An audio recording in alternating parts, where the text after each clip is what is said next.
Hello, very good morning दोस्तों। कैसे हैं आप सभी लोग? आशा करती हूँ कि आप सभी लोग अच्छे होंगे, स्वस्थ होंगे और मन लगाकर अपनी पढ़ाई कर रहे होंगे। तो जैसे कि आपको पता है, मेरा नाम शिवालिका है। मैं रोज़ सुबह 11 बजे यहाँ पर आपके लिए लेके आती हूँ साइंस के इम्पॉर्टेंट टॉपिक्स जो आपके एग्जामिनेशंस में बहुत ज़्यादा यूजफुल रहते हैं। और ऐसा ही आज का एक इंटरेस्टिंग टॉपिक है। उस टॉपिक का नाम है आपका इंडिकेटर्स, यानी कि आपके संकेतक। पर किसके इंडिकेटर्स? इंडिकेटर्स हैं ये हमारे एसिड, बेस एंड सॉल्ट्स के, यानी जो हम सब्सटेंसेस देखते हैं अपने आसपास, अम्ल और क्षार, ये उनको बताने वाले इंडिकेटर्स हैं। तो हम लोग इंडिकेटर्स के बारे में चलते हैं और देखते हैं इंडिकेटर्स असल में है क्या, इसकी एक प्रॉपर डेफिनेशन क्या हो सकती है, तो वो हम लोग अभी देखेंगे। अगर बात करें आपके इंडिकेटर्स की, तो बच्चे इंडिकेटर्स क्या होते हैं? ये एक प्रकार की डाई होती है, यानी ये एक प्रकार का रंग होता है। और ये रंग ऐसा है जो अम्ल में जाए तो चेंज हो जाता है और जो क्षार में जाए तो चेंज हो जाता है, यानी जो एसिड में जाए तो चेंज हो जाता है और जो बेस में जाए तो चेंज हो जाता है। दोनों जगह पे चेंज होता है, यानी कि अपना रंग बदलता है। और इसी की इस प्रॉपर्टी से हमें पता चलता है कि ये एज अ इंडिकेटर हमारा वर्क कर रहा है। ठीक है, अगर आगे चले तो हम लोगों से पूछा जाता है इंडिकेटर्स कितने टाइप के होते हैं। सो बेसिकली इंडिकेटर्स आपके 3 प्रकार के होते हैं। कौन कौन से? सबसे पहले की हम लोग बात करते हैं। सबसे पहला जो देखा जाता है वो आपका होता है बच्चे नेचुरल इंडिकेटर्स, यानी जो प्रकृति से मिला है उसे हम लोग प्राकृतिक सूचक भी बोलते हैं। प्रकृति से मतलब फलों से, फूलों से, पेड़ों से, इन सब से एक्सट्रैक्ट किया जाता है इनका रंग। और इस रंग को एसिड और बेस में जब डाला जाता है तो ये अलग अलग कलर देते हैं। उसी प्रकार से आर्टिफिशियल इंडिकेटर्स को जब हम लोग देखते हैं तो इन्हें हिंदी में बोला जाता है कृत्रिम संकेतक। ये कैसे होते हैं? ये लैब्स में बनाए जाते हैं मशीनों के द्वारा, या फिर मैं बोल सकती हूँ केमिकल्स यूज करके अलग अलग, और इनकी खास प्रॉपर्टी एक ही होती है, ये एसिड और बेस में जाके अपना रंग बदलते हैं। अब जो थर्ड टाइप हमें देखने के लिए मिलता है वो कौन सा होता है? थर्ड टाइप होता है आपका ऑल्फैक्टरी इंडिकेटर, यानी कि घ्राण सूचक। अब ये ऑल्फैक्टरी इंडिकेटर क्या है? ऑल्फैक्टरी इंडिकेटर का मतलब होता है जो आपका सुगंध या गंध से रिलेट करता हो, यानी कि जो हमारी स्मेलिंग पावर से रिलेट करता हो। ठीक है, जो स्मेल के साथ रिलेट करता हो। तो जो इंडिकेटर्स एसिड और बेस में जाने के बाद अपनी कैरेक्टरिस्टिक स्मेल को चेंज कर दे, उसे हम लोग ऑल्फैक्टरी इंडिकेटर कहते हैं। चलो, तो अब इसके आगे चलते हैं और थोड़े से देखते हैं कौन कौन से आपके नेचुरल इंडिकेटर्स में पाए जाते हैं। सबसे पहला जो होता है वो होता है लिटमस। लिटमस की अगर हम लोग बात करें, ये एसिड में क्या कलर देता है, बेस में क्या कलर देता है, तो ये एसिड में हम लोगों को ब्लू से रेड होता हुआ दिखाई देता है, यानी ये एसिड में जाके एक लाल रंग देता है। और जब हम बेस की क्षार की बात करते हैं तो क्षार में ये नीला रंग देता है। तो हम लोग बोल सकते हैं एसिड में ये आपका ब्लू टू रेड कन्वर्ट होता है और क्षार में ये हमारा रेड टू ब्लू कन्वर्ट होता है। बट क्वेश्चन यहाँ के अलावा और भी कुछ टॉपिक्स पे आते हैं कि लाइकिन, यानी जो लिटमस है, ये लाइकिन से कैसे बनाया जाता है और लाइकिन क्या है, तो इसके बारे में थोड़ा सा देखते हैं।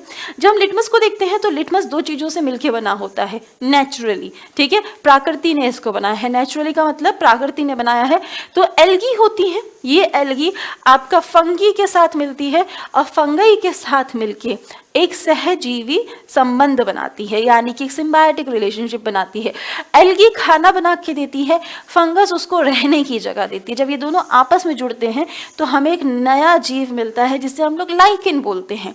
इस लाइकिन से लिटमस बनता है और लाइकिन का जो अपना खुद का कलर होता है वो कुछ पर्पल कलर होता है, जैसे कि आपको दिख रहा है। ये हल्का सा बैंगनी रंग हमें देखने के लिए मिलता है। ठीक है बच्चे, अगर बात करें इसके आगे और क्या क्वेश्चंस पूछे जा सकते हैं, तो आपको पता होना चाहिए लाइकिन जो है एक बहुत अच्छा सूचक है प्रदूषण का, यानी कि वेरी गुड आपका कंडक्टर बोल सकती हूँ मैं ऑफ पॉल्यूशन।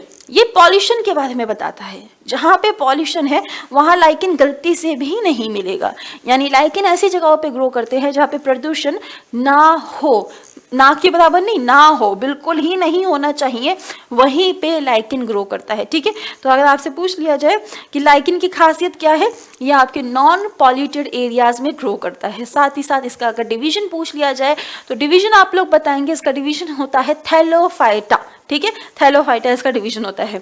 आगे चलते हैं नंबर सेकंड पे। नंबर सेकंड जो नेचुरल इंडिकेटर हमें देखने के लिए मिलता है वो होता है चाइना रोज, यानी कि गुड़हल। अभी गुड़हल का फूल आपने बहुत बार देखा होगा बगीचों में, घर में, घरों के आंगन में लगा के रखते थे। ये जो गुड़हल का फूल है ये भी एक नेचुरल इंडिकेटर है। सो ये क्या है, आपका एक टाइप का नेचुरल इंडिकेटर है। अगर मैं इसके बारे में बात करूं कि ये कहाँ पे क्या कलर देता है, तो वो हम लोग देख लेते हैं कि कहाँ पे क्या कलर देता है।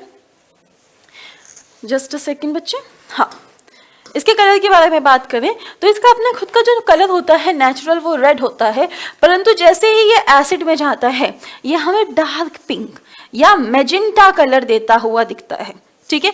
वहीं बेस में ये ग्रीन कलर दिखता है, यानी क्षार में ये हमें ग्रीन कलर का दिखाई पड़ता है, पहला पॉइंट, ठीक है। इसके अलावा यदि हम लोग बात करें और क्या चीज इसकी खासियत होती है या और किस प्रकार के आपके इंडिकेटर्स पाए जाते हैं, तो नेचुरल इंडिकेटर में आपका एक और होता है जिसे हम लोग बोलते हैं बेटा आपका रेड कैबेज। ये जो रेड कैबेज है ये दिखने में कुछ ऐसी होती है जैसे गोभी होती ना, गोभी हमारे हरे रंग की होती है, ये बस रेड रंग की है, इसकी यही खासियत है। रेड कैबेज की अगर बात करते हैं तो ये क्या कलर देती है, कैसे देती है वो देखते हैं। आपका ये नेचुरल इसका जो कलर है वो पर्पल होता है, और वो किसकी वजह से होता है, इसके पास एक पिगमेंट पाया गया है एंथोसायनिन नाम का। पिगमेंट्स यानी जो आपके लवक होते हैं, वो वर्णक होते हैं, वो बहुत अलग अलग प्रकार के होते हैं।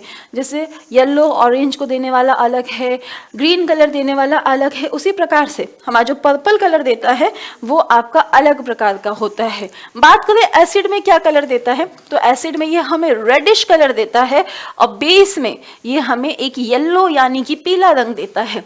वहीं अगर दूसरे आपके इंडिकेटर की बात कर दे, नेचुरल इंडिकेटर की, तो आपका आता है टर्मरिक यानी हल्दी। हल्दी भी कुछ ऐसा ही है, इसका अपना खुद का कलर पीला होता है। एसिड में ये पीला ही रहता है, पर जैसे ही बेस लगता है ये ब्राउन हो जाता है।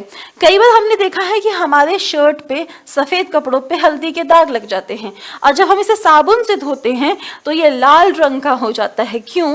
क्योंकि जो साबुन है वो अपने आप में क्या है बेटा, अपने आप में एक प्रकार का बेस है, ठीक है। आई होप इतना आपको समझ आया होगा। चलो अगले टॉपिक पे चलते हैं।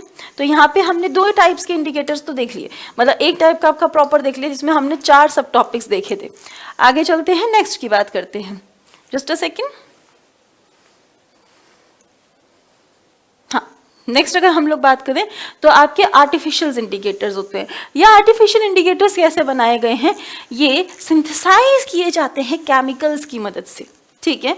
यानी कि इनका जो संश्लेषण है वो लैब में, लेबोरेटरीज में किया जाता है। कौन कौन से होते हैं, एग्जाम्पल के तौर पे देखें तो फिनोल्फ्थालीन और मिथाइल ऑरेंज 2 ऐसे इंडिकेटर्स हैं जो हमें ध्यान रखने हैं।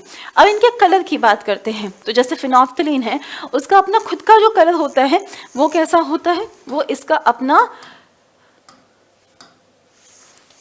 ये ट्रांसपेरेंट होता है, या मैं बोल सकती हूँ कि ये कलरलेस होता है, ठीक है, कलरलेस। और जब ये एसिड में जाता है तब भी ये कलरलेस होता है, परंतु जब ये बेस में जाता है तो ये हमें पिंक कलर का दिखता है, ठीक है।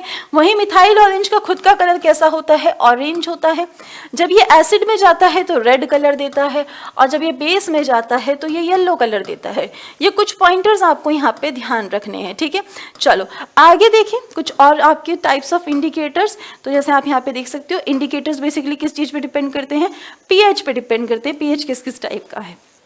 अब आते हैं ऑल्फैक्टरी इंडिकेटर्स की ऊपर, यानी जो इंडिकेटर्स आपके स्मेल की वजह से होते हैं। 3 इंपॉर्टेंट आपको याद रखने अपने एग्जामिनेशन पर्सपेक्टिव व्यू से। पहले की बात करें तो आपके सामने क्लोव ऑयल है। क्लोव यानी कि लौंग का तेल जो होता है वो ऑल्फैक्टरी इंडिकेटर्स में काम करता है। दूसरे की बात करें तो प्याज, प्याज भी क्या है, आपका एक प्रकार का ऑल्फैक्टरी इंडिकेटर है।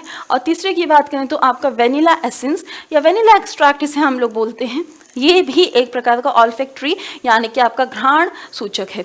अब इसमें खासियत क्या है, ये तीनों एसिड में डाले जाते हैं तो इनके रंग, इनके खुशबू में कोई बदलाव नहीं आता, बट जैसे ही बेस में डाला जाता है इनकी अपनी खुद की नेचुरल स्मेल जो होती है वो गायब हो जाती है, ठीक है। अपनी खुद की नेचुरल स्मेल जो होती है वो आपकी इसकी गायब हो जाती है।